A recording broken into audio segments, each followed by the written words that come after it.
what has happened to the Nicaraguan diet over the last decade or so, and how is it changing and why? Well, it's been a process of change for a long, long time, but that change has been really accelerated since the end of the 90s. And part of the reason is the economy has come up quite a bit and trade has increased a lot. Okay. So basically, it's all part of the globalization Yes. process. And as this goes along, what happens to people's diets? So you could say throughout most of the 20th century, they had a diet that was still based off of the traditional kind of what we call the Three Sisters diet, so corn, beans, vegetables.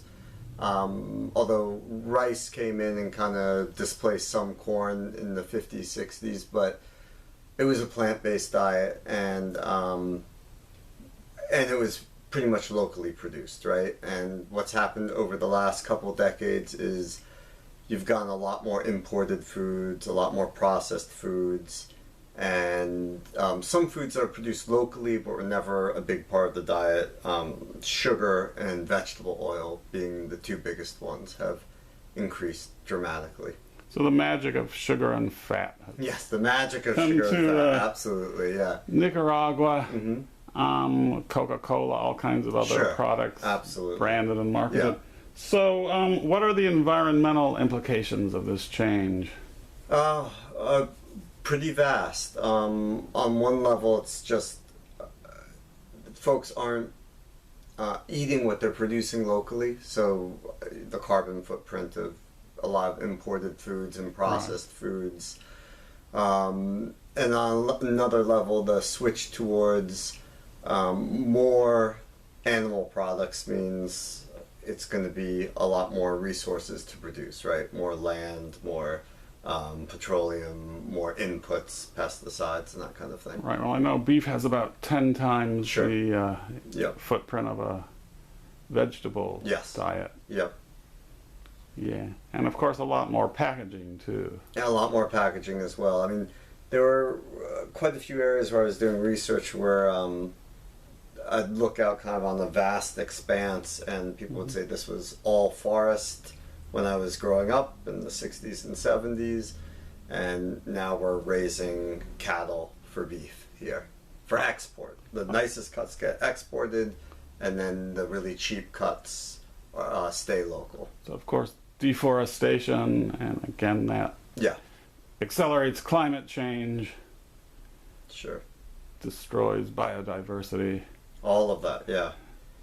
What about the health impacts on the individuals? The health impacts are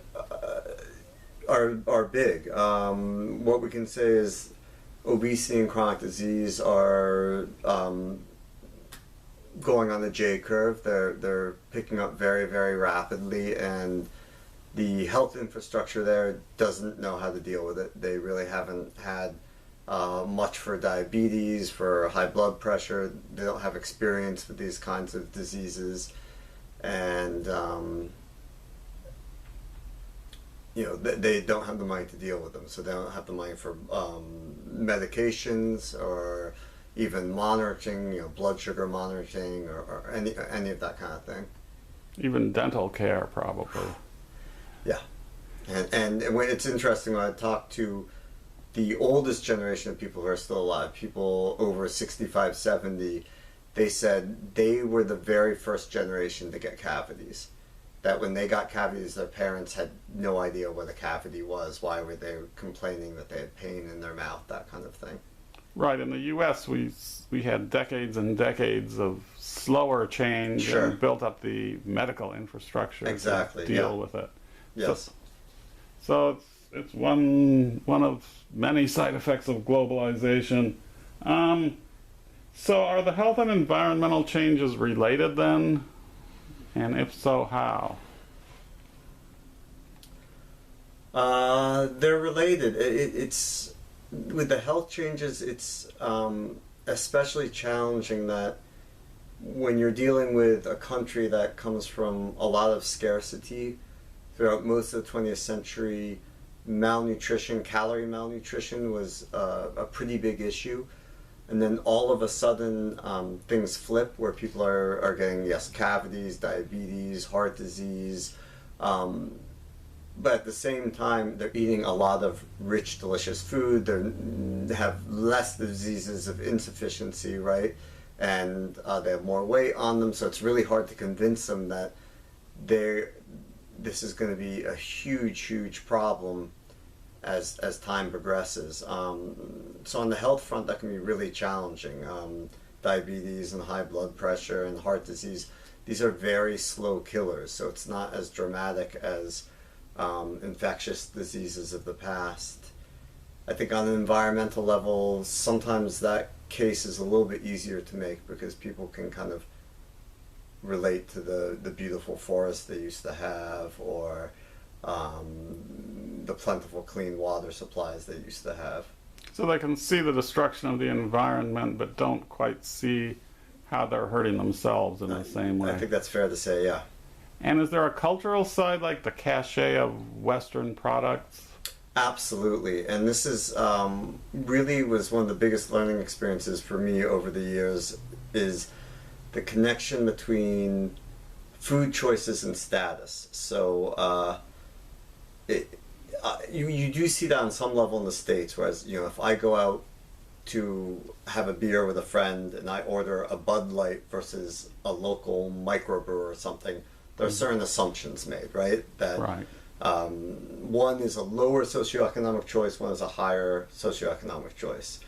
And in Latin America and the developing world, absolutely everything that has any packaging or has any sort of processed sheen or imported sheen to it is much higher status. Right. Yeah.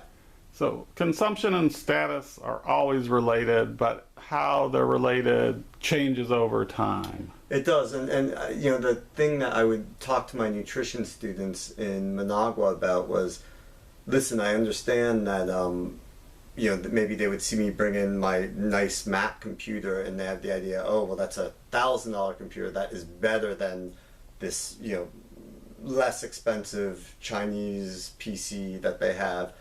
And there is a value difference, right? My computer crashes less, it works faster.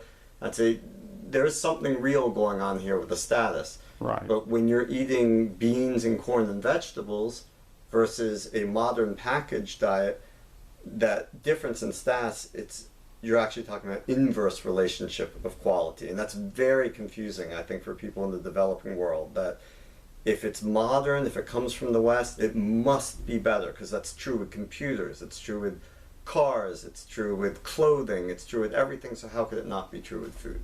Right, okay.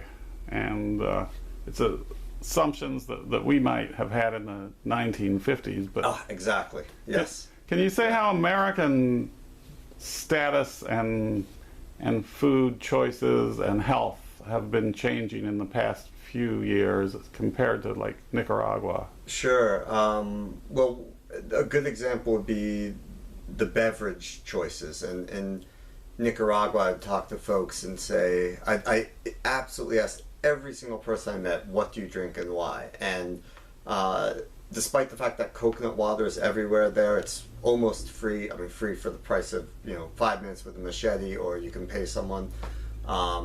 No one ever preferred the taste of coconut water. Everybody wants Coca-Cola and any sort of packaged soda. And I would tell them, actually, you know, in North America and the West now, drinking soda is actually starting to become associated with a lower socioeconomic status. It's people start to judge you in the same kind of way like smoking a cigarette, right? So Right. We're seeing now in the West that as we get more educated, as we've seen a generation or two suffer from chronic diseases and obesity, we associate healthier choices with higher status.